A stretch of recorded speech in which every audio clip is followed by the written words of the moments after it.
আমরা কেন কষ্ট থেকে বেরিয়ে আসতে পারি না জানেন কি? আমরা কষ্ট থেকে বের হতে পারি না কারণ আমরা চাই যে মানুষটা আমাদের কষ্ট দিয়েছে সেই মানুষটাই আমাদের মান ভাঙাতে আসুক। আসলে কি তাই হয়? প্রকৃতির নিয়ম বড় উল্টো। প্রকৃতি নিয়মের বাহিরে কিছু করে না।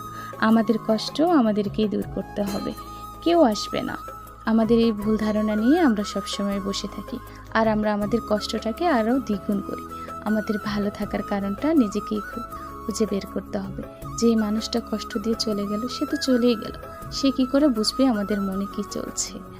আসলে কি, কারো ওপরে কখনো এভাবে নির্ভরশীল হবেন না যে তাকে ছাড়া চলবেই না। তাকে ছাড়া প্রচণ্ড কষ্ট করবেন।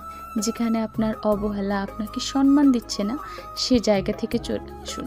নিজেকে ভালো রাখুন, কারণ জীবন একটাই। আপনাকে ভালো থাকতে হবে, নিজেকে ভালো রাখতে হবে। পৃথিবী সব কিছু তার নিয়মের মধ্যে চলে, বাস্তবতা কিন্তু বড় কঠিন।